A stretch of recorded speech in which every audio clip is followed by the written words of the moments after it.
Right, welcome back, everybody. You're with us here on Cape Rugby TV, Cape Town TV, DSTV channel 263. We're on every Wednesday night from 9 o'clock to 10 o'clock, where we talk about the pulse of Western Province Club Rugby and all the clubs. We'll give you all the logs, all the results, and all the fixtures from all our different leagues, from the Metro League, the Southern League, the City League, the Northern League, and of course our Super Leagues as well. Don't forget the PAL region, we cover that as well, so we talk about all clubs. All right, folks, in studio with me, Robert Williff here. He's head coach for Hamiltons Rugby Football Club, Faisal Felton, Western Province Rugby. Faisal, I just want to go back to you, and then Rob will come back to you as well. I think that for me, when I look at this, and you guys, the conversation has now moved from where we were for 4 years ago. We're talking about these small margins that are happening across the leagues.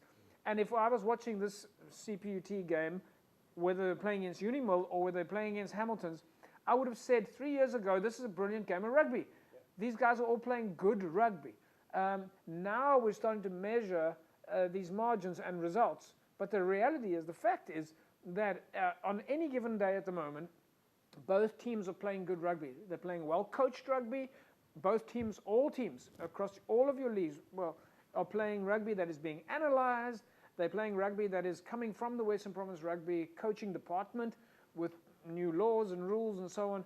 So regardless of the results and regardless of the position on the log, what we are seeing is good rugby players playing rugby on a Saturday. Doesn't matter where the numbers are.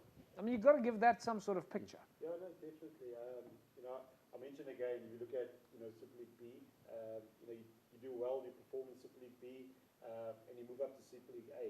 It's a different style, different, I would say different ball game. Super League B is fantastic, it's exciting, but I think the levels are sort of on par. And when you go to Super League A, there's a little sort of a step up that you need to make. But I think it's also, when you're there, you also need to understand is that, you can't go on the last year's results and that there. So I think from a player perspective as well, it's improving the standard in Super League A. I think the one good thing is also, you've got varsity cups, and the guys are coming back from varsity cup playing in the club competition, and it's competitive. I mean, our clubs are, they're beating some of the guys, the UCTs, and so for us, it's a well-balanced league.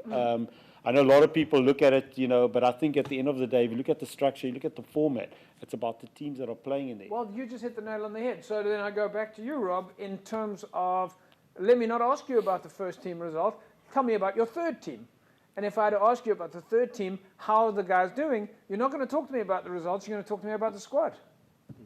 So third team, second team, under 20s, you're playing rugby. Currently, for us, it's about the club. Yeah, we have a typical Tuesday where we get everyone together, we warm up together. In the old days, even at us, we would have split right from the start. First team, A field, the second team, the third team shares the B field, if I can put it that way. Now it's changed. We've got a different approach this year. We're keeping them together. On a Thursday night, the practice starts with a typical 15v15 kick chase game. First, second, thirds, all together. Just trying to keep everyone involved on the same page. We have a third team currently playing with structure because we work together. I haven't missed a game. None of the other coaches have missed a game. So we really, and I can say with pride, they've been playing brilliant rugby. And I'm sure we can say that about all of the clubs. Yeah. Everyone's playing good rugby. All right, let's quickly take a look at the results over the weekend. It was a win for Falls Bay, 35 points to 29. Stellenbosch with a win over Tygerberg, 48-17. SK Warmers went down to NTK 19-17. And then, of course, you saw that result now, 36-3 for Hamiltons over CPUT.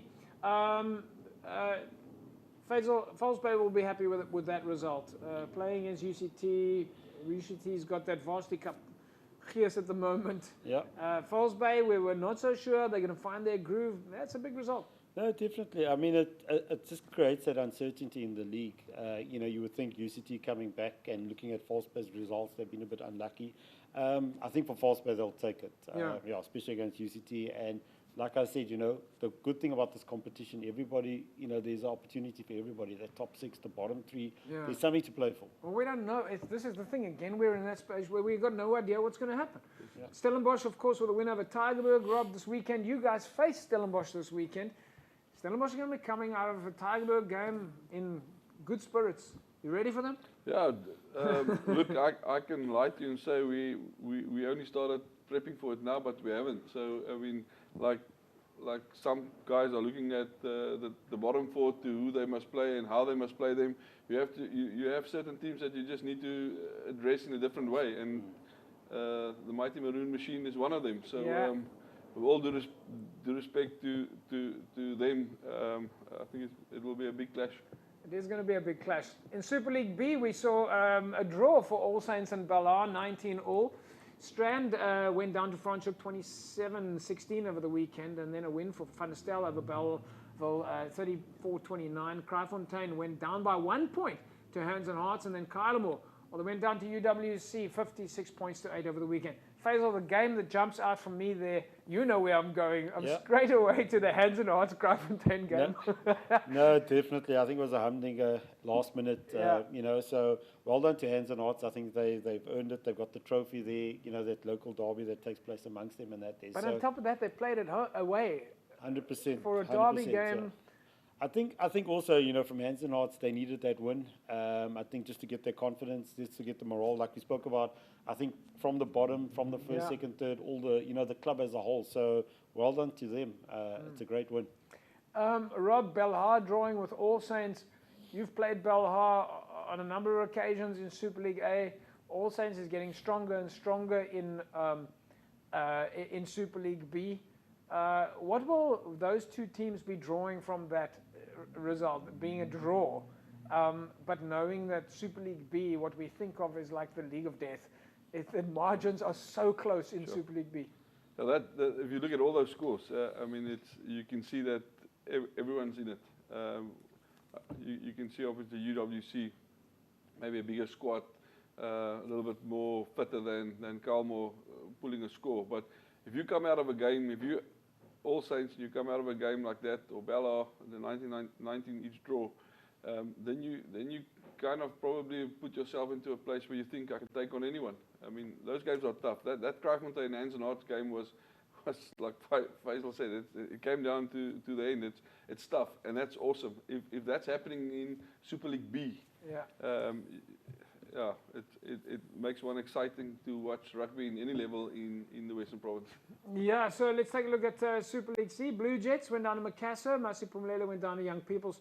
Strand United went down to Atlantis. It was a 3-point win for Rangers over Gardens, and then Busy Bees 25-12 over Scottsdene, and Goodwood with a win over Primrose. We've got some highlights for you from the Rangers game. Folks, here we go. First half.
Right, great game there. Rangers and Gardens. This was a down-to-the-wire game. Folks, we're going to talk about this after the break. Do not go away because we've still got second half highlights as well coming up from Rangers. Back in a sec.